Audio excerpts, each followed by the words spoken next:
Olá, amigos do Metrópolis. A entrevista de hoje é muito importante. No dia 20 de outubro de 2019, a escritora Helena Tavares de Souza Lima foi internada em uma clínica psiquiátrica, mesmo não tendo tido na vida nenhum problema mental. Na verdade, foi uma decisão de seu marido na época, Paulo Lima, que descobrira, após 20 anos de casamento, que Helena vinha mantendo uma relação extraconjugal. Foi uma espécie de vingança das mais cruéis e sádicas. Helena ficou 21 dias internada, sem poder ter contato nenhum com o mundo externo. São muitas questões que teremos que abordar nesta entrevista. A primeira é simples. Esse é um caso chocante, Helena. É um caso chocante que, em qualquer país do mundo, mesmo se não tratássemos de pessoas públicas, de pessoas conhecidas, de pessoas importantes, teria um enorme destaque na imprensa de qualquer país do mundo. A pergunta é: por que esse caso no Brasil não está tendo grande destaque? Bom, Léo, eu também gostaria de saber. Eu acho que o que aconteceu comigo foi uma violência sem tamanho. Nenhum ser humano merece passar por uma coisa dessas, né? Essa simulação de um transtorno mental para uma pessoa é um terreno muito delicado. Eu acho assim que é um terreno movediço, porque a questão mental, né, sempre deixa uma dúvida. Mas será que é mesmo? Não, deve ter alguma coisa, porque a pessoa ser internada, aí, quer dizer, interna sem laudo, não é possível, deve ter um laudo. Aí verifica-se que não tem laudo. Tá, mas não tinham médicos? Tinham, e eles mantiveram a situação, eles mantiveram a internação. A internação perdurou por 21 dias. A pessoa saiu com habeas corpus. Não, tem alguma coisa mal contada. Então, né, assim, é diferente de uma agressão física, por exemplo, que tem ou uma marca física para provar, Perfeito. ou um vídeo. Agora, a doença mental, ela é um terreno movediço, né? Então, assim, eu acho cruel. Perfeito. Eu ganhei a faixa de louca sem nunca ter tido um transtorno mental. Você acha que você ganhou essa faixa? Você acha que as pessoas não Eu acho, perceberam? eu acho que eu ganhei da família. Ah, O território, mas né, vamos que lá, Helena. teoricamente deveria me proteger. Mas as Helena, pessoas, em e geral... essa questão me impressiona demais, cara. Demais. A sua família tinha contato com você. Ninguém vai dizer que você é louca sem ter tido nada, nada ao longo da vida toda. Uhum, A sua mãe, a uhum, sua mãe foi favorável à internação. uhum. Foi. Por que isso? Léo, quando eu ia, né, eu estava fazendo análise na ocasião, eu faço análise há mais de 20 anos, já tinha havido uma tentativa minha de separação há 17 anos atrás. Naquela ocasião, foi um ano inteiro assim, vivendo um período muito difícil. Meu ex chegou a sair de casa, ficar um tempo, um mês e pouco, fora de casa. A minha família foi absolutamente contra. Eu não tive apoio de ninguém. Eu estava num momento de transição de emprego. Além de escritora, eu sou professora. E naquela época eu trabalhava em escola, tinha salário de professora. Não tinha condições, por exemplo, de me bancar com uma filha de 2 anos, na ocasião, sozinha. E eu pedi ajuda. Na ocasião, eu pedi ajuda à minha mãe. E eu procurei por ela e disse: mãe, eu tenho R$ 10 para passar a semana com a minha filha, por favor, me ajuda. Ela disse para mim: foi você que escolheu. Quando ela disse: foi você que escolheu, eu tinha 27 anos na ocasião. Eu era muito jovem, eu não consegui sustentar aquilo. Eles diziam que eu estava possuída pelo demônio, que eu estava com a pombagira, que tinham feito magia negra. Isso foi um momento muito difícil, assim. Eu estava completamente só. Então, quando eu tomei essa decisão em 2019, né, eu comentei com o meu analista, que já me acompanhava nessa ocasião, da primeira tentativa, né?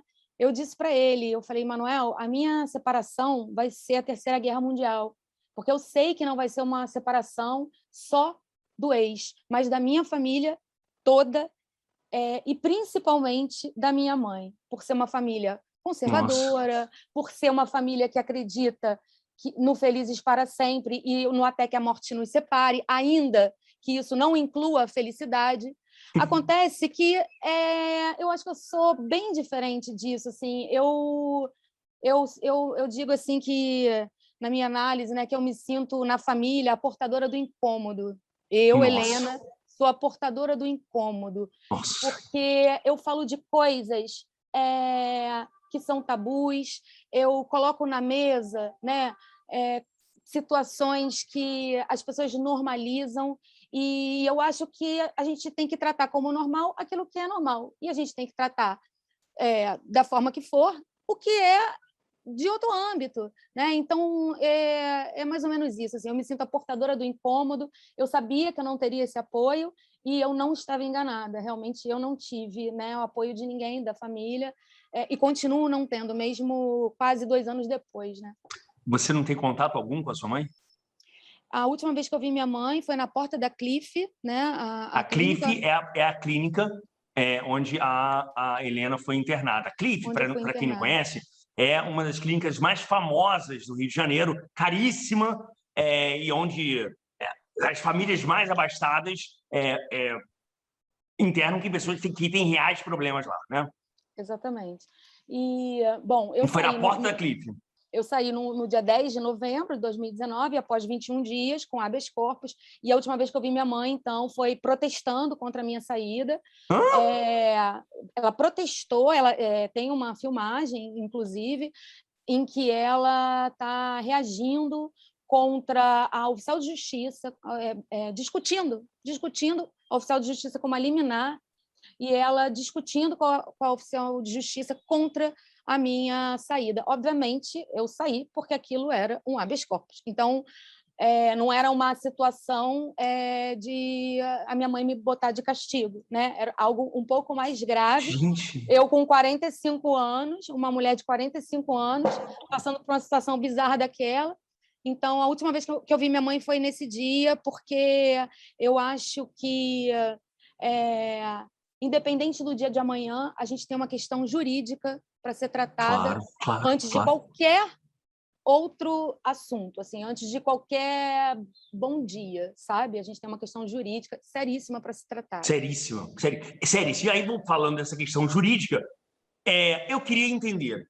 O inquérito ainda não virou um processo, após 2 anos do caso. Por quê? Então, Léo, o inquérito, né, ele saiu da delegacia para o Ministério Público há 10, 12 dias, mais ou menos. É um inquérito de quase 400 páginas. Então, assim, de um lado, foram muitos depoimentos, muitas testemunhas. É um Quantas caso que testemunhas? tem... Quantas testemunhas, você sabe? Cara, eu não sei dizer para você, mas, assim, mais de 20. Pessoas que Muitas, tinham contato com vocês. tudo, assim, amigos, pessoas que Médicos. tinham contato, médicos, os próprios envolvidos e as suas partes, né? Então, assim, muitas testemunhas, é um caso assim de muitos detalhes, porque envolve muitas pessoas, né? Assim, são 6 indiciados. Então, assim, muitas situações aconteceram durante a internação. Quer dizer, tem as questões do antes, ou seja, da abordagem, a forma como eu fui abordada. Eu quero falar isso daqui a pouco. Tem as questões do durante a Durante a internação, internação.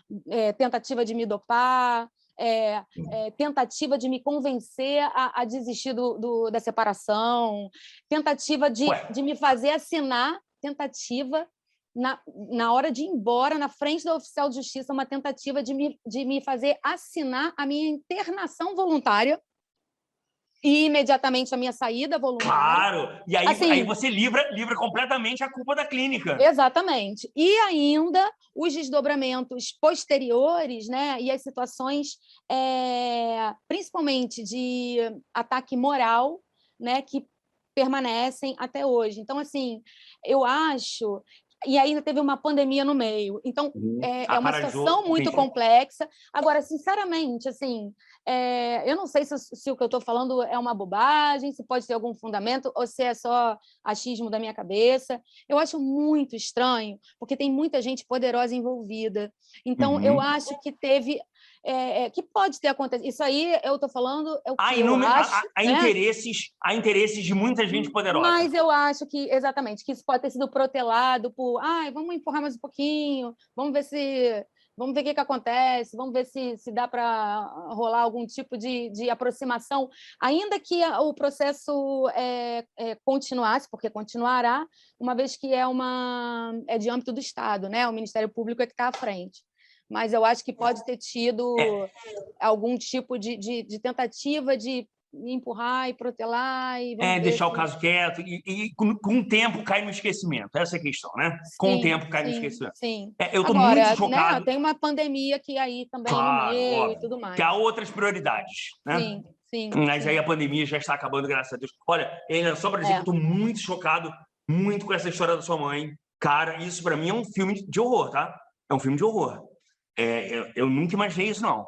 Porque de marido a gente espera tudo, de mulher a gente espera tudo. Agora da mãe, não. Enfim. É a minha grande dor, eu acho, essa, porque é exatamente isso. Assim, eu acho que não há justificativa para não ter tido o apoio da minha mãe. Assim, nenhuma justificativa, não há. Só não há. Só não há. Eu queria que você contasse como foram os 21 dias. Não, primeiro, antes, a internação.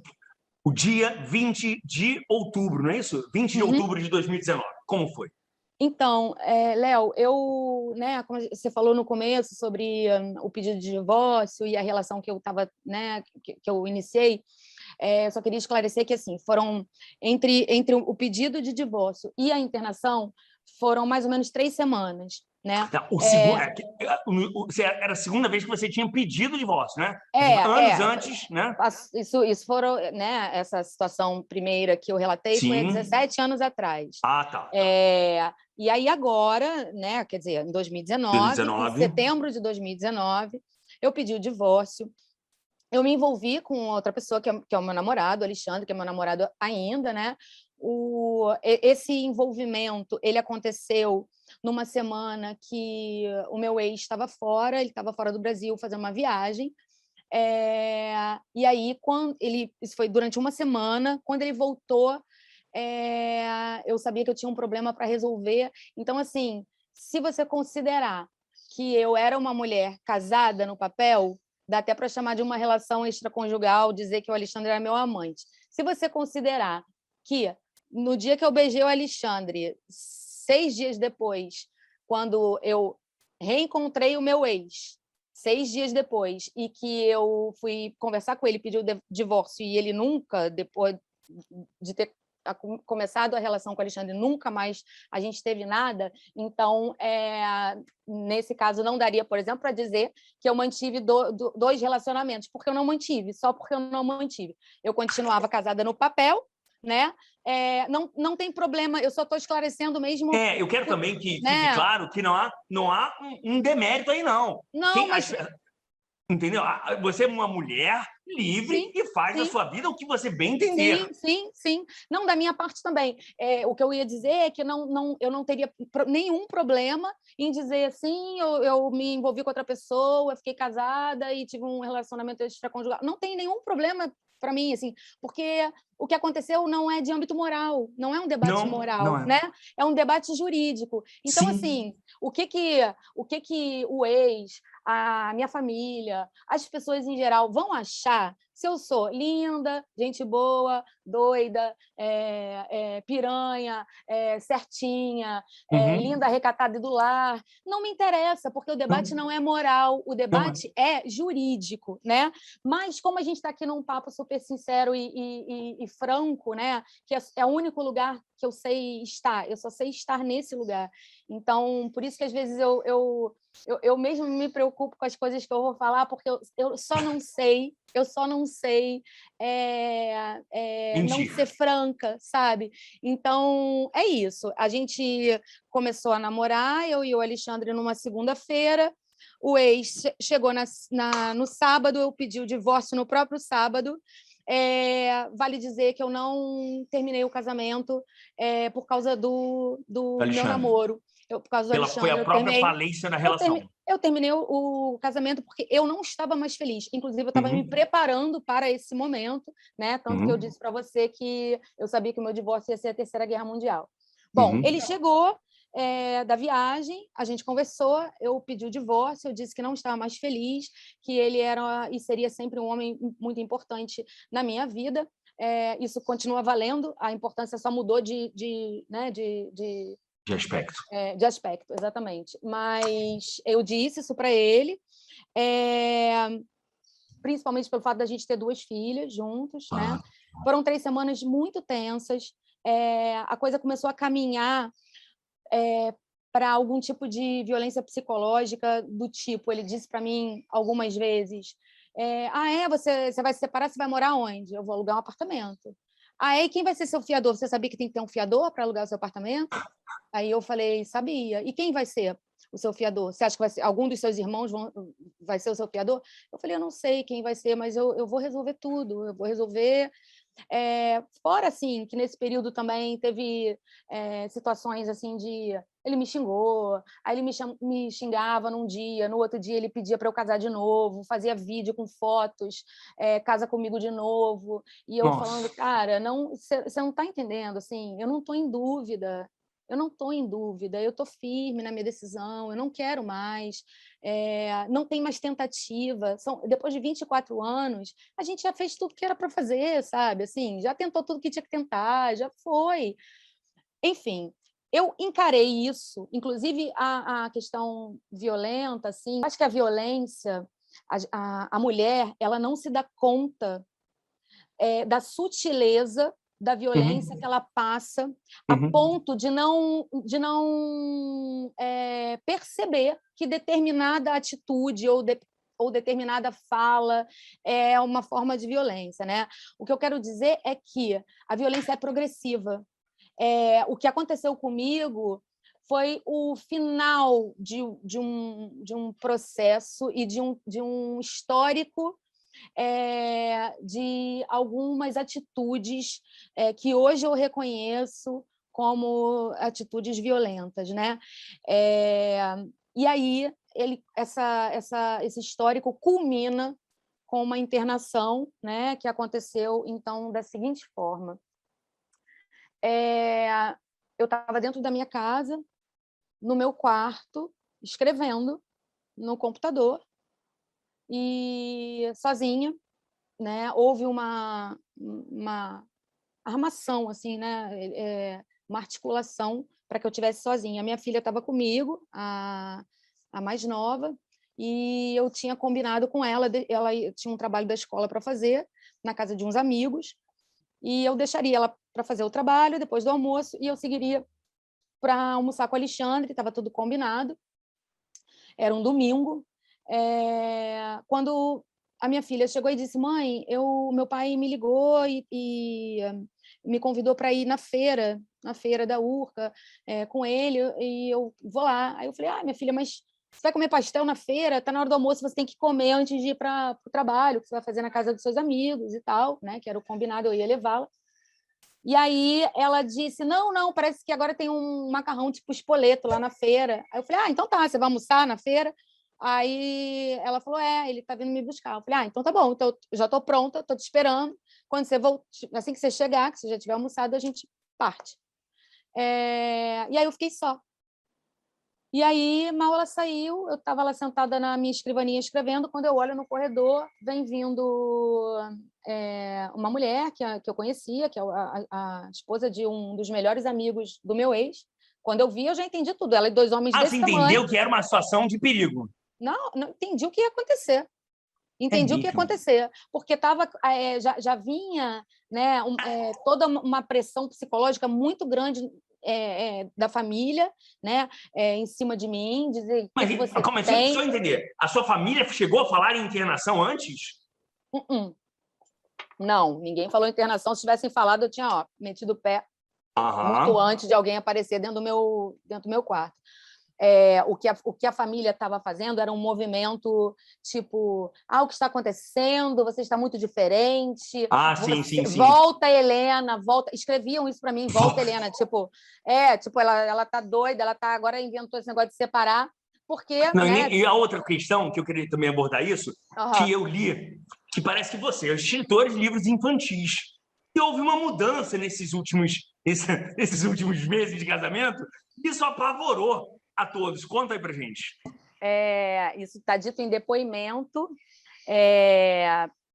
depoimento da minha mãe. Ela diz que... A sua mãe? Ela diz que eu escrevi, que eu estava com comportamentos diferentes e que uma das coisas é que eu escrevia para crianças e, de repente, eu comecei a escrever textos sombrios, depressivos e eróticos. Então, assim, a minha literatura também para eles, né? Porque isso eu acho isso assim. Você mudou a sua escrita? Você mudou o tipo de livro? Na verdade, assim, a minha escrita ela nunca mudou. A minha escrita ela é a mesma desde que eu comecei a escrever. A diferença é que eles começaram a ler os meus textos. Aliás, no período que eu fui internada, eles pegaram o meu computador. Eu tinha um livro em andamento, um livro adulto, que foi lido, né, por eles e julgado, assim como os meus diários. Eu tinha 6 ou 7 cadernos diários que eu escrevia as minhas coisas, que esses cadernos foram apreendidos, a justiça pediu busca e apreensão, porque eles foram levados pelo meu ex, os cadernos. É o que? Inquisição? Em que século nós estamos? Ele levou os cadernos, fotografou as coisas que eu escrevia para dizer que eu estava louca. Olha, ela está escrevendo um monte de baixaria. Aí ele fotografou, mandou para os meus amigos, expôs a minha intimidade. E esses cadernos foram na época da denúncia, né? A delegacia mandou apreender para que ele devolvesse os meus cadernos e o meu computador. E aí eles começaram a ler os meus textos. Eu estava com um livro prestes a ser publicado. Esse livro, o lançamento estava marcado para o dia 27 de outubro. Nossa. Eu fui internada dia 20. O lançamento do meu primeiro livro adulto, para o público adulto, seria no dia 27. E aí, com base nesses textos, que são poemas, crônicas, contos, inclusive eu não sou a única autora, é um livro meu e de uma amiga, que é escritora também, a Isabelle Borges. Esse livro já estava praticamente pronto, o lançamento marcado para o dia 27. E aí eles começaram a dizer que eu estava escrevendo esses textos e a minha escrita estava mudando, né? Na verdade, a minha escrita não estava mudando, eu estava apenas publicando o que eu vim escrevendo ao longo de um tempo. E você como uma escritora, é uma escritora plural, né? Exatamente. Você não escreve... Eu não escrevo para alguém, eu não escrevo para criança, eu escrevo. Exatamente. Eu sou jornalista de celebridade, mas se eu tiver que escrever de outro assunto, eu sei escrever, né? Exatamente. E eu gosto, assim, eu sou movida a desafio. Então, por exemplo, no meu processo de descoberta da minha escrita, eu sempre me desafiava assim, eu escrevi aqui literatura infantil e juvenil, agora eu vou escrever crônicas. Agora eu vou escrever contos. Mas agora eu vou escrever contos que tenham uma pegada de suspense, de violência. Será que eu consigo escrever uma coisa violenta? Aí eu escrevia. Incrível. Tinha um assassinato, um negócio. Agora eu vou escrever conto erótico. Aí fiz curso lá na Lago de Histórias, que é a minha editora, né? Eu organizei com um amigo e a gente sediou um curso para mulheres, um curso de contos eróticos, e eu participei como aluna desse curso. Então, escrevi vários contos e tal, tem uma porção de conto erótico ainda nos meus arquivos no computador, que ainda não publiquei. Então, a sua escrita foi um dos motivos que eles argumentaram para a sua... Sim. Minha suposta loucura. Sua suposta loucura. Agora, deixa eu te perguntar o seguinte. Aí, então, entraram os brutamontes com a médica, que a gente não sabe a especialidade dela, e te levaram direto para a Cliff. Chegando na Cliff. Chegando lá,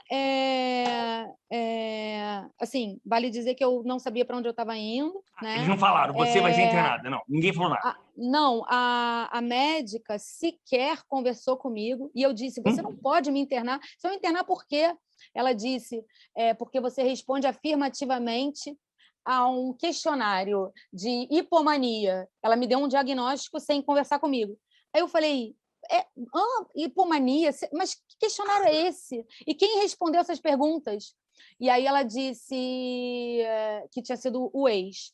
Aí eu falei, tá, então você vai me internar no hospital psiquiátrico, com base num questionário que eu não vi e que quem foi respondeu... preenchido por outra pessoa. Foi outra pessoa, é isso mesmo? Ela disse, vamos, eu não tenho o dia inteiro. Ela tirou meu celular, né? Tirou meu celular, eu não tinha como me comunicar, como pedir ajuda. Os caras vieram um para cada lado assim. Eu falei para eles, ninguém encosta a mão em mim. Eles respeitaram. Eu falei, eu já entendi o que está acontecendo, eu já entendi que eu perdi, mas ninguém encosta a mão em mim. E aí eles respeitaram, me acompanharam até a ambulância estava na porta. Na porta da ambulância, ela ainda perguntou assim para mim, Helena, se você quiser, eu posso ir com você na ambulância? E aí a gente vai conversando, você vai me contando as coisas. Aí eu olhei para a cara dela e eu falei assim, precisa responder a sua pergunta?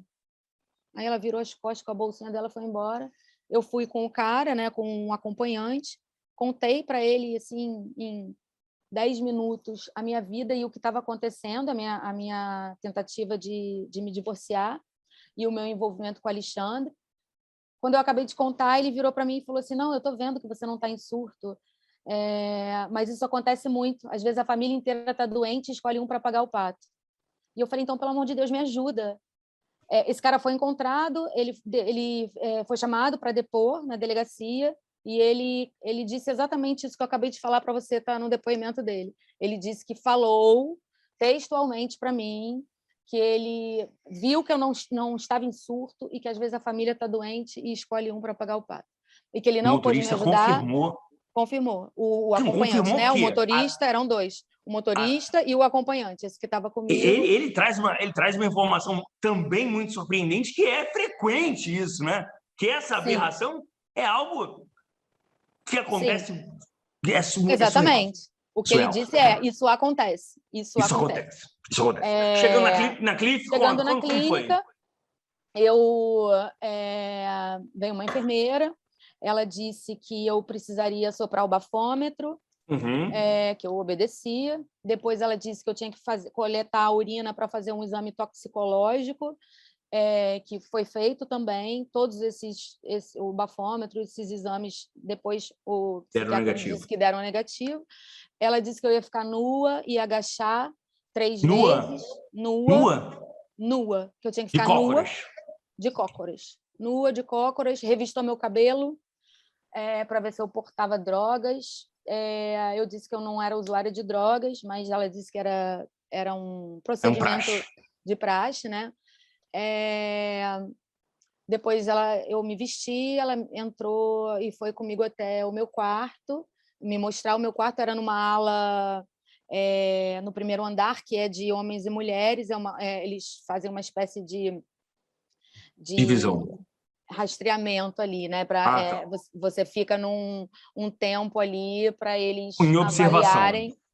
E avaliar se você é surtado, se você oferece risco para alguém ou para si, tiram o seu cadastro, né? Eu não conseguia, eu estava com o All-Star, e o All-Star ele tem sim, foi. Né? Eles tiram o cordão das roupas, eu não conseguia andar com aquilo, porque o All-Star ele tem uma lingueta assim grande e sem cadastro. Eu falei, mas o que eu vou fazer com esse negócio, gente? Eu vou me matar agora também? E é importante ressaltar que eu falei para a enfermeira assim, você não está entendendo, eu não quero me matar, eu quero viver, eu estou feliz vivendo. Então, deixa eu ter o cadastro. Ela falou, não, mas tem que tirar, e fiquei sem cadastro.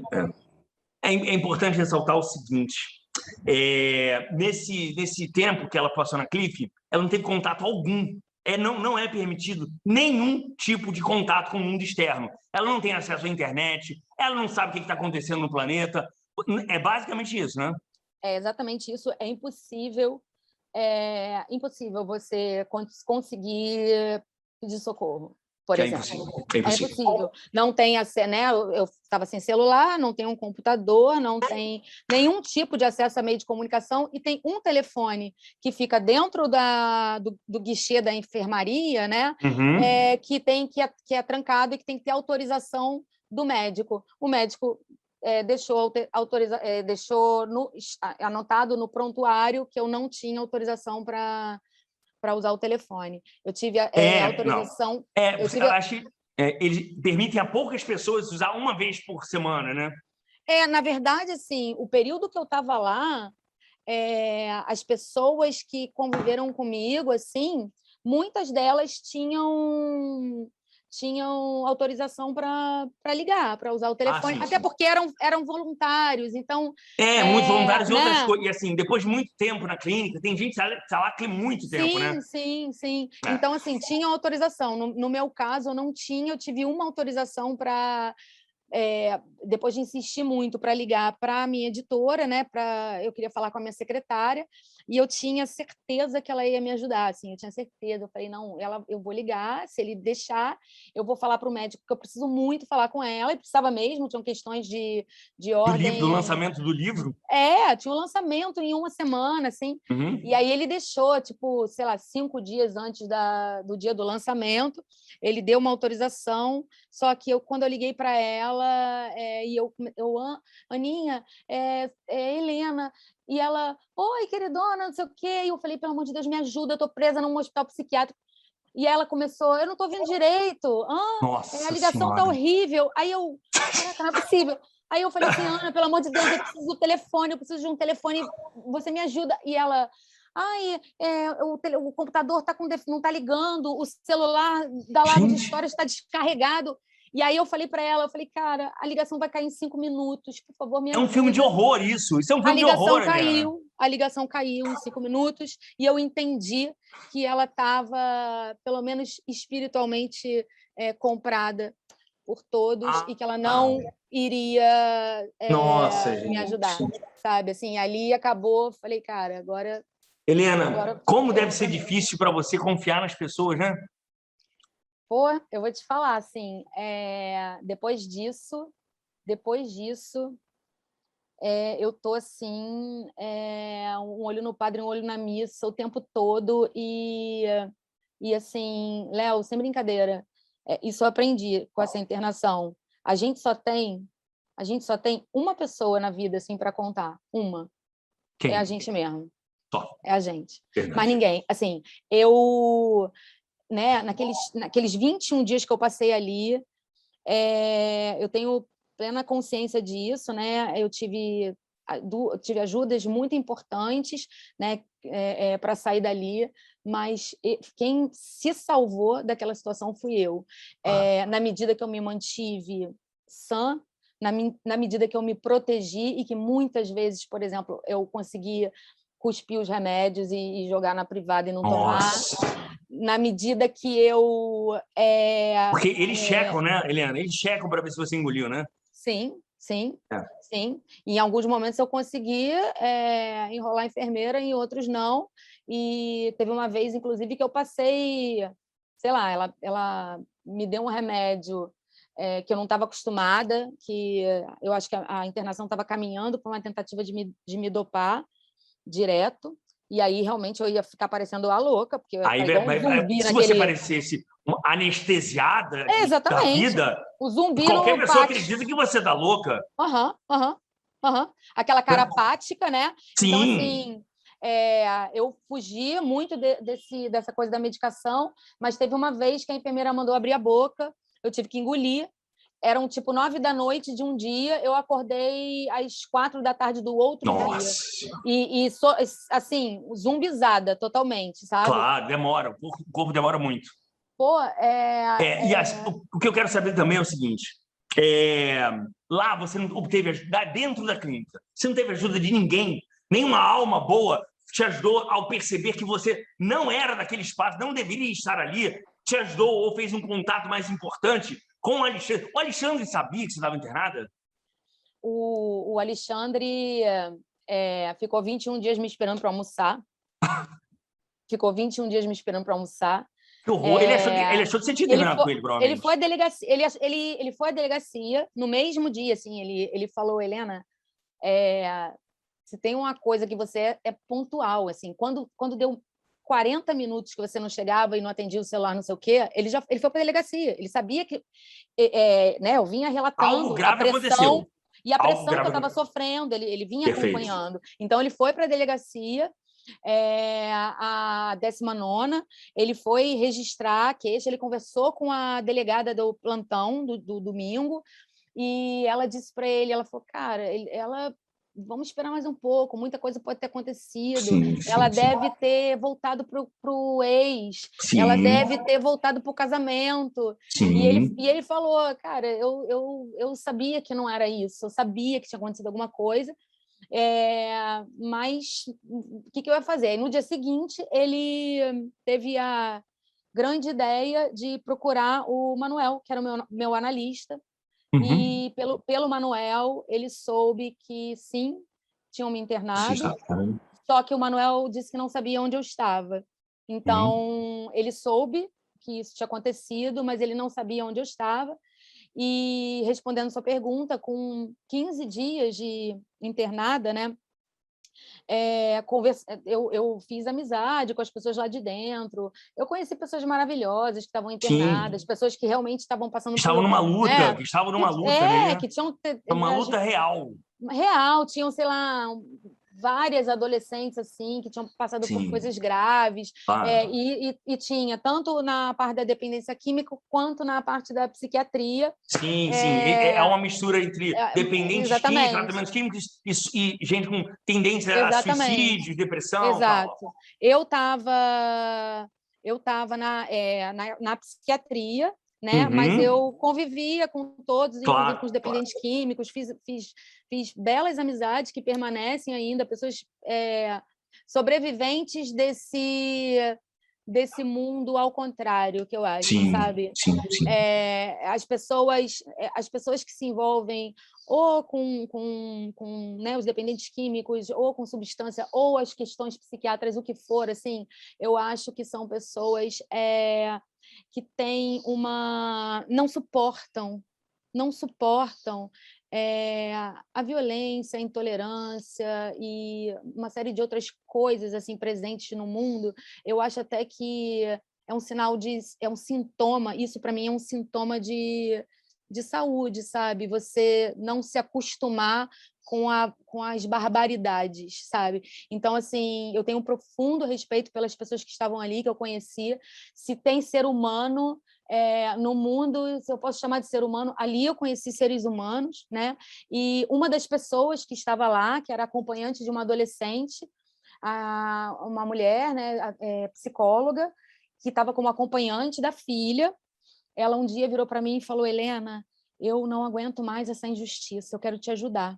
Tem alguém fora daqui que você queira mandar uma carta? Foi ela que te ajudou? Foi ela. Eu falei, tem, eu já escrevi até essa carta. Nossa. Ela falou, então você pode me dar que eu vou amanhã entregar. Eu falei que eu não sabia o telefone, né? Não sabia, a gente não sabe mais telefone de cabeça de ninguém. Bom, agora eu já sei um monte. Mas na ocasião eu só sabia do meu ex, das minhas filhas e da minha mãe, não adiantava nada, porque foram, no caso, né, só quem estava contra você. Aí eu disse para ela, eu sei o endereço, o Alexandre. Ela falou, eu vou levar na casa dele amanhã às 7 da manhã, eu tô indo. Nossa. E aí foi assim, eu escrevi uma carta de 8 páginas para ele, onde eu contava tudo, o que tinha acontecido. Eu estava saindo para ir te encontrar, quando chegou a ambulância, contei tudo na carta, falei onde eu estava, e eu pedi ajuda dizendo, por favor, procura o meu psicanalista, o Manuel, e uma amiga que eu tenho, que é juíza do trabalho, dei o nome dela, falei, eu não sei telefone, mas procura nas redes sociais que ela responde. E no dia seguinte, essa Alexandra, que é a minha anja da guarda, ela saiu com a carta dentro do sapato. Nossa! É como se fosse levando uma droga, né? Exatamente. Pegou o metrô, chegou na casa do Alexandre, acordou ele, tocou o interfone lá na portaria, e eu falei para ela assim, você vai chegar na casa dele cedo, você vai acordar ele, porque ele deve estar lá bebendo todas, até de manhã, desesperado, onde está a Helena? Não deu outra. Desceu o Alexandre para encontrar com ela e ela entregou a carta. Dali até a minha saída foram 6 dias. O Alexandre contactou o Manuel, ele escreveu um laudo atestando a minha saúde mental. Porque ele sim tinha um contato longo e extenso com você, né? E em ato, e presente, assim, ele continuava sendo... Ele é um especialista. Ele continuava sendo meu analista, ele me conhecia há muitos anos, a gente tinha tido uma sessão terapêutica na semana que antecedeu a internação, na quarta-feira, ele esteve comigo, ele já estava acompanhando a pressão que eu estava sofrendo da família, né? Então, ele escreveu o laudo, o Manuel, desde o começo, se colocou contra a internação. Isso está documentado, né? Só que eles contrataram, né, um outro psiquiatra para me acompanhar lá dentro. Então, mas o Manuel se comunicava com esse psiquiatra, dizia que aquilo era um absurdo, dizia que eu estava num processo de empoderamento da minha própria vida maravilhoso, que aquilo não tinha razão de ser, que aquilo era uma coisa absurda, que ele discordava plenamente, mas não adiantou. Porque o psiquiatra que se acompanhava dentro da clínica não cedeu aos... Em nenhum momento. Do Manuel. Em nenhum momento. Eu vou falar um pouco mais sobre ele mais à frente. Só para fechar essa parte da carta, a Alexandre, então, levou a carta para o Alexandre acionou o Manuel, o Manuel emitiu o laudo, a Alessandra, que é a minha amiga juíza, também foi encontrada, eles juntos conseguiram as advogadas, que estão comigo até hoje, foram para o plantão judiciário, levando a minha carta de pedido de socorro, mais o laudo do Manuel, mais as advogadas fizeram um dossiê assim, sobre a minha vida, falaram sobre os meus livros, falaram sobre o lançamento do meu livro que estava para acontecer e tinha sido cancelado, e alguns amigos próximos escreveram cartas porque tinham estado comigo na véspera da internação num evento promovido pela minha editora. Então, eles estiveram comigo na véspera e eles escreveram cartas falando sobre, não só sobre o que sabiam e sabem de mim, mas sobre como eu estava na véspera, que estiveram comigo, me viram participando de um debate literário, me viram coordenando todo o evento e tudo mais. Então, com esse material, eles foram para o plantão judiciário e a juíza emitiu um habeas corpus. Eu saí, então, 6 dias depois do Alexandre ter recebido a carta. Então, assim, foi necessário. Você sabia também que seria necessária a busca pela justiça para você conseguir sair dali, né? Antes disso, se não fosse pela justiça, você ficaria bem mais tempo internada, né? Com certeza. Inclusive, tem dito, né, tem provas que estão anexadas ao processo, né, em conversas de WhatsApp, onde estão dizendo que os planos era que eu ficasse pelo menos uns 2 meses, meses internada. E também está dito em depoimento, pelo psiquiatra que me acompanhava, que não havia previsão de alta. Vamos lá. São muitos envolvidos nessa história. Muitas pessoas. Tem várias instituições fortes. A CLIF é uma clínica poderosa, de gente muito rica e muito poderosa do Rio de Janeiro.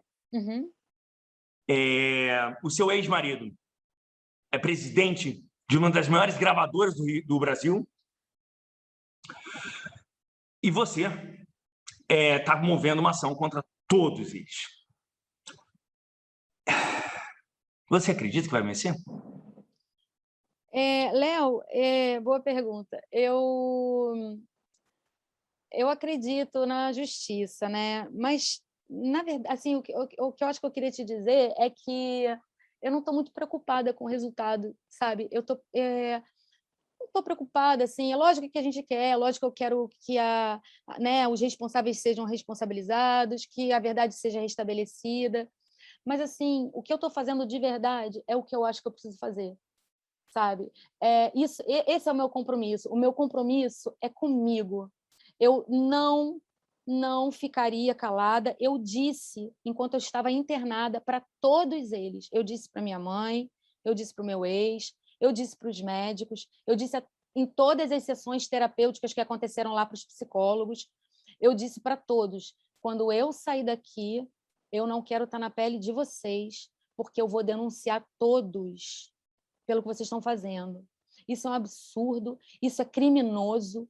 Vocês saibam, porque eu não vou ficar aqui a vida toda, né? Ainda que eu fique muito tempo, que vocês mantenham aqui, eu não vou ficar a vida toda, e quando eu sair daqui, eu não gostaria de estar na pele de vocês, porque eu vou denunciar um por um, e isso que vocês estão fazendo é injustificável. Eu quero ver como é que vocês vão explicar isso na justiça. Então, assim, como isso... sabe, se esse debate moral vai falar mais alto no judiciário por causa de uma sociedade machista, patriarcal, não me importa. Qual vai ser a condenação? Eles vão usar tornozeleira eletrônica, eles vão pagar a cesta básica, vão varrer a calçada. Não me interessa. Eu não sou juíza, não sou eu que dou castigo para ninguém. O que eu estou fazendo eu estou indo atrás da reposição, a tentativa de reposição da verdade e da justiça, e fazendo o que eu preciso fazer em minha defesa, porque se tem alguém no mundo que vai cuidar de mim, esse alguém sou eu, e eu vou fazer isso até o final. É importante ressaltar o seguinte, Helena, muita gente me perguntou nessas últimas semanas, desde que eu comecei a noticiar a sua história, primeiro, vale ressaltar o seguinte, eu não conseguia falar com a Helena. Eu só consegui falar com a Helena essa semana. Foi na segunda ou na terça, Helena? Foi por aí, no comecinho da semana, acho que segunda. E eu só consegui chamá-la, ela me responder nesse dia, quando eu me surpreendi que ela já me seguia no Instagram. Foi isso. E aí, o que eu mais ouvi, Helena, foi por que o Léo está insistindo tanto nessa história? Porque o Léo, ele tem uma coisa contra o senhor Paulo Lima? Claro que não. Eu nem conheço esse senhor. Não conheço, nem tem relação nenhuma com a Universal Music. Quando eu fui dar a nota, e é preciso ressaltar de que todas as notas que eu dei desse caso, eu procurei a Universal Music. E a assessora de imprensa da Universal Music me ligou diversas vezes fazendo um pedido pessoal para eu não dar essa história. E eu perguntei, mas que pedido pessoal? Se eu não sou nem seu amigo, e nem do Paulo, e nem da Helena. Eu não sou amigo de ninguém, meu amor. O que eu vi ali, naquele inquérito, foi uma crueldade absurda contra um ser humano. Algo cruel e, principalmente, feito porque a pessoa é poderosa. Feito porque tem relações com pessoas mais poderosas ainda. E isso, Helena, isso me enfurece, sabe? Isso me enfurece. Eu não sei o que se passava naquele casamento e não me interessa saber. Mas tanto um quanto o outro tem direito de ficar livre, tem direito de terminar o casamento e simplesmente sair porta fora. E aí também me questionam, Helena, desculpa falar mais uma vez, por que você não falou do tal caso, do tal outro caso? Eram casos que envolviam, sabe o que, Helena? Dinheiro. As mulheres brigando com os ex-maridos por causa de dinheiro, querendo ganhar pensões altíssimas. E esse nunca foi o seu propósito. O seu propósito era só denunciar tudo aquilo que você passou. E é por isso que eu decidi entrar firmemente nessa história. Tá? Era só essa aqui. Só isso que eu queria ver. Alguém te perguntou se você me conhecia? Não, engraçado que as pessoas que falaram, né, assim, reconheceram o seu engajamento, falaram num lugar de admiração, como quem está entendendo que você estava em prol de uma causa, e não para defender a Helena oprimida, vítima da sei lá o quê, ou nem para atacar um, para atacar outro. Né? Por acaso sou eu, podia ser uma outra mulher, você entrou em defesa da injustiça que você percebeu, Eu não presente. usei adjetivos. Eu não usei adjetivos nem para o Paulo e nem para a Helena. Eu só mostrei o que está no processo. Que ele é acusado de uma coisa cruel. E por isso eu dei voz, tentei dar voz a ele. O silêncio do senhor Paulo Lima me surpreende. Como é que uma pessoa é acusada de tanta crueldade, de tais coisas tão sérias e permanece calada? Helena, se eu fosse acusada de um acidente de trânsito, eu viria a público me defender. E falar, muitas vezes, estou errado, vacilei, mas eu tenho que me defender. Você é uma pessoa pública e permanece calado? É isso que me surpreende. Isso me surpreende. O silêncio, eu acho que o silêncio, numa situação dessa, ele diz muita coisa. Muita. E você é o que você está dizendo. Outra coisa que eu queria falar, Helena, um termo que eu usei, sobre o ativismo seletivo. Você levanta a bandeira se ela for conveniente para você. Você levanta a bandeira de uma causa que engloba, talvez, um enorme interesse financeiro, grupos poderosos de compras, causas de muita gente que tem um poder de consumo muito alto, né? Causas femininas, quando o agressor não é tão importante, né? Quando vale a pena falar mal do agressor, é bom deixar o agressor na cadeia. Não que ele não merecia estar. Eu estou citando, por exemplo, o DJ Ives, né? Que já está, acho que há uns 3 semanas na cadeia, merecidamente. Mas a gente viu um silêncio sepulcral da classe artística brasileira, das mulheres brasileiras famosas em relação à sua dor e ao que você passou. Você percebe isso e explica o que aconteceu? Assim, Léo, eu percebo. Eu acho assim, que eu vi isso ao longo do tempo, até por parte de pessoas próximas. Você conhecia muitos artistas, né? Conheci alguns, eu nunca fui muito presente nos eventos. Conheci alguns artistas, né, pessoalmente, tudo nos shows e tudo, mas eu nunca fui muito presente nos eventos e nos shows, pelo menos não como gostariam que eu fosse, né? Por uma questão mesmo de gosto. Ser a profissão dele. Eu sou, exatamente, tem minha vida, tem minhas coisas, meus interesses e tudo mais. E também nunca me envolvia com essa coisa artista, ou pelo menos querer saber disso, daquilo, da vida dos outros. Eu me preocupo Claro. mais de... essa causa... E essa causa, vale ressaltar, independe de qualquer tipo de relação pessoal que você tenha com a pessoa, né? Exatamente. É uma causa humana, é diferente. Exatamente. E aí eu acho assim que, pensando até, né, assim, pessoas próximas, até amigos, né, que eu julgava que fossem amigos, eu acho assim, tem a questão do ativismo seletivo, do interesse mesmo, porque se eu escolher um partido, se eu escolher um lado, eu posso me prejudicar, eu posso trazer problemas para a minha vida sérios e tudo mais, então prefiro não me pronunciar.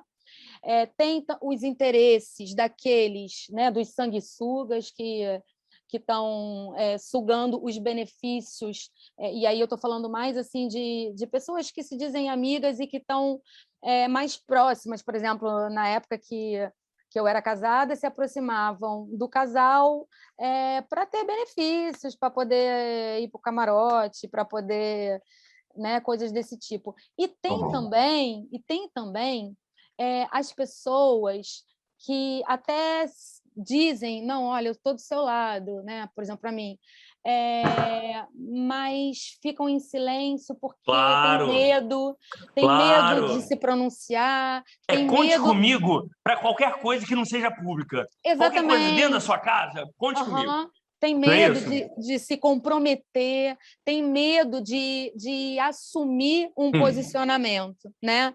Eu acho que assumir um posicionamento, isso é coisa para muito poucos. E assim, independente do lado, tá, Léo? Estou falando assim, não estou falando para vir para o meu lado, para ir para o outro lado, não. Assumir um posicionamento, você assume de um lado e você perde alguma coisa, né? Uhum. Então, assim, eu acho que isso precisa de um pouco de altruísmo. Uhum. E não é muito o forte, eu acho, do ser humano ser altruísta, né? Ou pelo menos Uhum. também tentar fazer uma análise da situação menos voltada para os seus próprios interesses e tentar ser mais isento, né? Isso que você falou, que eu concordo, cara, plenamente, assim, em relação, por exemplo, à adjetivação, né? Tem sido a minha postura ao longo desse tempo. Pelo menos eu sinto que eu tenho tentado e tenho essa preocupação de mesmo sendo a protagonista da história, ficar minimamente, tentar ficar isenta de juízo de valor, de julgamento, de Claro, claro, claro, adjetivação. Porque, claro. assim, eu tento me colocar como narradora da minha história. Perfeito, perfeito. Eu quero contar a narrativa, eu quero contar o que me aconteceu. E Ô, Helena, nós não usamos tentando, adjetivos nenhum sim, em relação a tentando ninguém. sair Só desse da lugar. história. Eu penso, o adjetivo for em relação à história, não a Isso, pessoas, né? Isso é exatamente. importantíssimo ressaltar. Sim, a história, você dizer que a história é absurda, que é terrível, Cruel. cruel, tudo bem, eu falo isso também. Eu acho que o que aconteceu foi uma covardia. Isso é Foi. diferente de dizer fulano é covarde, porque aí já é um Exatamente. julgamento. Então, E assim, quem vai fazer mesmo. isso é o juiz, né? Exatamente, E a não sou sociedade. eu, não é Vale você. ressaltar também. A sociedade, o que eu achei importantíssimo. E é por isso que eu fui atrás de você, e é por isso que nós estamos aqui hoje. Que eu Uhum, acho que é importante que pessoas vejam e saibam desse seu depoimento te vendo em vídeo. É muito uhum, diferente daquilo que a gente estava lendo num papel que está no sim, inquérito lá policial. É muito diferente concordo. Por isso eu ver que você aceitei. ver uma pessoa normal, sabe? E É, outra coisa que é importante, toda a razão. justiça da sociedade, eu acredito muito nela, sabia? A de Deus e da sociedade, né? Uhum, A uhum, sociedade vai passar a olhar com outros olhos tudo. Tudo uhum, que envolve tanto as pessoas quanto as internações de pessoas aparentemente normais, entendeu? uhum, Aí você uhum, começa a questionar. Aí tem que fazer com que as pessoas pensem os uhum, interesses dos outros, os sim. interesses daquelas pessoas. E não é que só porque uma pessoa é médica, ela é uma autoridade. Uhum, Não uhum, é só porque a pessoa é médica que ela tem capacidade para tomar decisão sobre a vida de outra pessoa. Mas um conjunto de médicos, aí sim. Médicos que trabalham bastante tempo com uma pessoa, aí sim. uhum. Agora, uma decisão em cima de um questionário preenchido por outro, É isso uma não é coisa. aceitável. Isso não é aceitável. É Como é que uma pessoa absurdo. tem um CRM? Como uma pessoa dessa tem um CRM? É absurdo. É um absurdo. Eu acho, sim, Léo, que, né, isso que você falou em relação à manifestação das pessoas, né, e a sociedade, assim, como olha para um caso, para uma situação dessa, né? Eu acho que, assim, é uma responsabilidade muito grande, né? Por exemplo, isso que a gente está fazendo, né? Quando você diz Muito. assim, as pessoas precisam ouvir a Helena, né? Eu tenho aceitado os convites, né? Para quem me dá voz, assim, e eu concordo com você. Eu tenho sentido a necessidade, a falta desse espaço de vídeo, de fala Claro, mesmo, claro. oralmente, né? Sim. Porque o Sem texto edição. Sem edição. ele é distante, né? Ele, de repente, você fala uma coisa e aí na transcrição daquilo Claro, vira outra coisa. já vem a interpretação né, de quem está escrevendo e tudo mais. Então, assim, o vídeo, ele garante, por exemplo, para mim, a integridade das minhas palavras. Eu sei o Sim, que eu estou falando claro. aqui e eu falei mesmo, fui eu, sai da minha boca, vocês não viram? Então, né, é isso. Assim, e por que eu tenho né, é até bom eu falar isso, porque assim, eu estou sendo meio criticada, não pelas pessoas em geral, não, né? Como eu falei lá no começo, as críticas, poucas que chegam até a mim, porque eu bloqueei todo mundo em todas as minhas redes sociais, mas assim, uma ou outra que chega no sentido de tá expondo as pessoas, tá expondo a família. Cara, assim, o que aconteceu comigo tá para muito além de uma questão de exposição, pensar sobre exposição nesse momento, nesse lugar que a gente está falando, chega a ser patético, né? Sim. Eu acho, assim. E assim, Léo, de um lado, pensa bem, assim, agora eu vou ficar aqui de advogada de mim. Pensa, você tem de um lado, né, uma corporação CRM, né, tem processos no CRM em andamento, contra 2 médicos.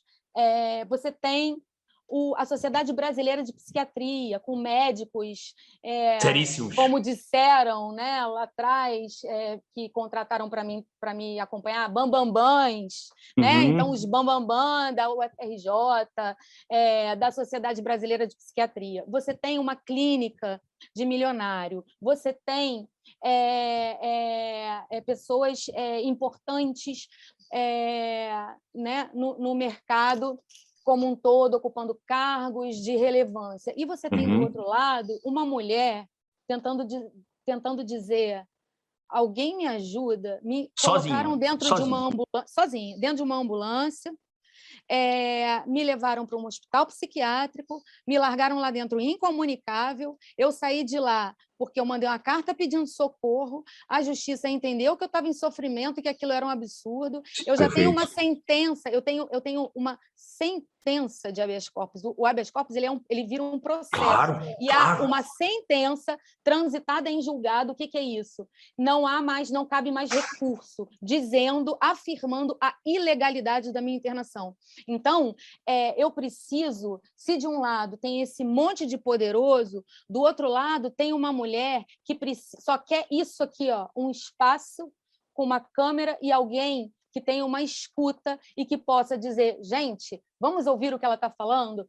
Eu não estou acusando ninguém, quem está fazendo isso é o Ministério Público. O que eu estou fazendo eu estou denunciando uma violência que eu sofri e que né, isso ainda não pode ser afirmado, né, judicialmente, mas que eu entendo como criminosa. Eu, Helena, entendo como uma ação criminosa. Isso não pode se fazer com ninguém, mas isso é uma opinião minha, né? Isso não é uma sentença ainda, não temos condenados. Por enquanto, a única condenada aqui sou eu, condenada ao título de louca. A única que ficou presa foi você. Condenada a ter que passar o resto da minha vida dizendo: então, isso aconteceu comigo e eu era uma pessoa que nunca tinha apresentado nenhum tipo de transtorno mental, eu nunca surtei, né? Como já foi dito por aí, foi dito, inclusive, assim, veio de lugares para mim inimagináveis, mas isso foi dito. Não tenho histórico de surto, então tá bom, eu surtei? Mostra o surto, prova. Prova o meu surto. Cadê o meu laudo? Cadê o meu laudo de internação? Cadê o meu diagnóstico? Até hoje eu não vi, né? Um diagnóstico formal de um médico, até hoje eu não vi. Então, assim, e é por isso nós também... temos um documento, só encerrando, nós temos um documento formal, né? Tem também a sentença do habeas corpus, mas um documento médico, que é um atestado do psiquiatra com quem eu fazia um trabalho de psicanálise, né?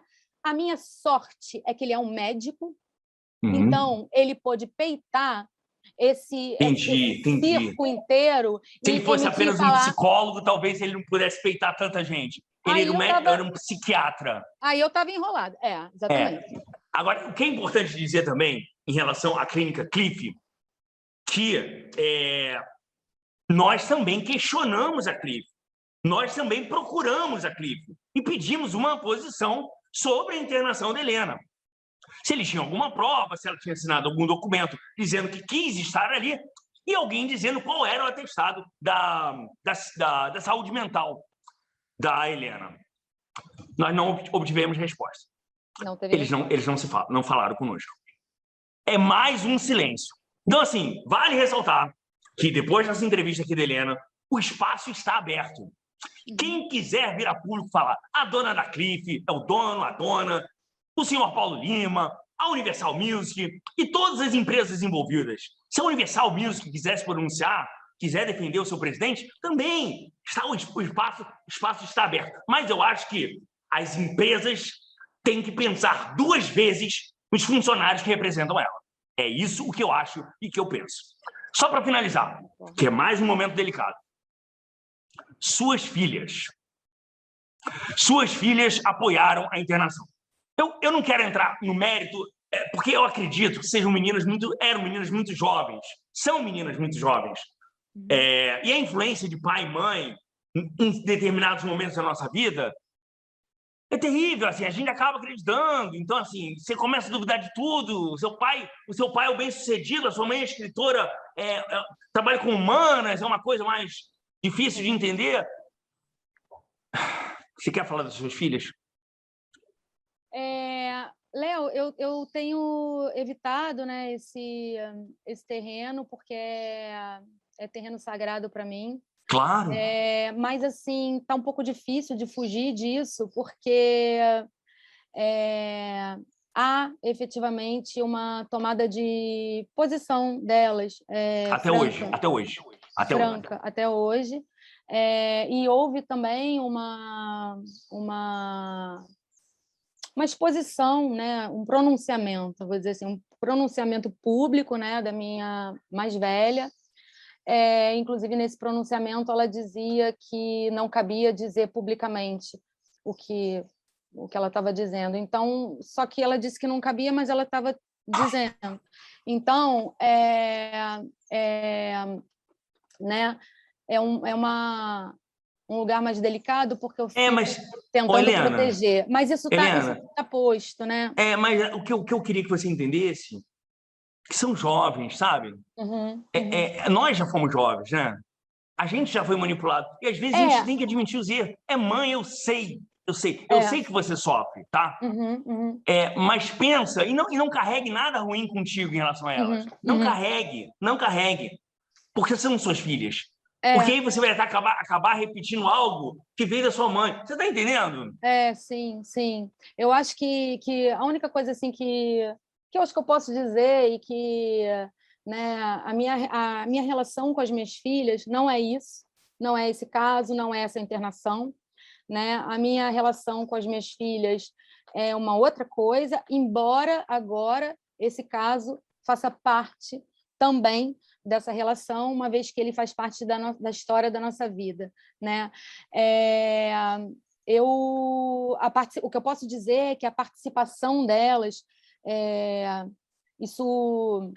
espero que isso não seja lido, né, como acusação, mas a minha opinião sobre o que está acontecendo é que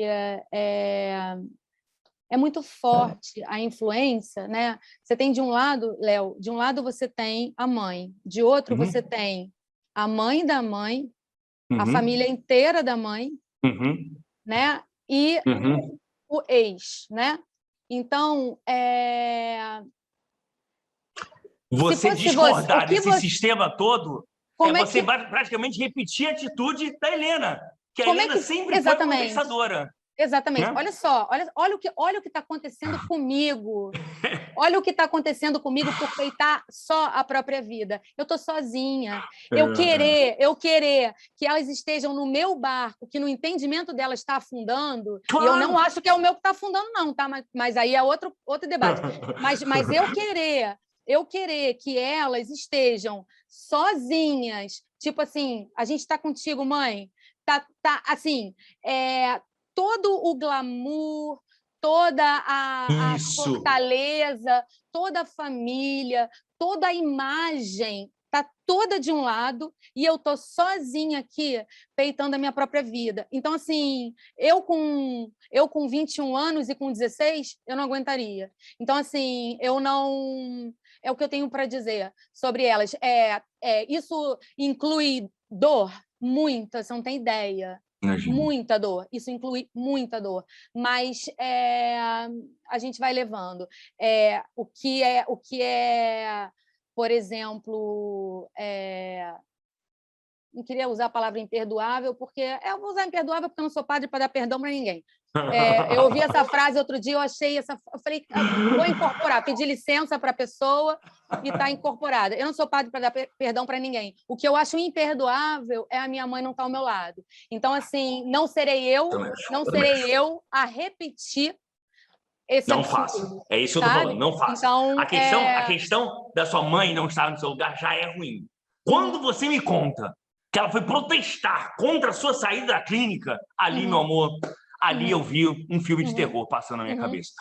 É isso, Helena, eu acho que nós falamos tudo. Repetindo mais uma vez, nós deixamos aqui o espaço aberto para a Cliff, para a Universal Music do Brasil e para o presidente da Universal Music do Brasil, o gigante, o navio que pode um dia afundar, mas o seu barquinho está remando devagarzinho aí, e eu torço para que ele chegue longe ao lado do Alexandre, que vocês tenham uma vida de paz, de tranquilidade e de sanidade, sem querer nada demais, né? Nada de ruim. Eu achei muito bom você falar também que não está preocupada muito com a decisão, com a pena e a punição que eles vão receber. Só que a justiça seja feita um dia, só isso. É isso. Eu estou fazendo a minha parte, né? Agora, o que vai vir da vida, do mundo, do universo e dos astros, aí não me compete. Eu queria te agradecer. Olha, Helena, o universo é implacável. Eu também acho. Eu queria te agradecer muito, Léo, pelo espaço que você me deu. E só assim, eu quero te agradecer de todo o meu coração por uma coisa, pela sua escuta. Muito obrigada mesmo. Eu estou aqui para isso. E eu estou aqui para escutar, principalmente aqueles que não têm voz. Muito obrigado. Obrigada, Léo. Fica com Deus.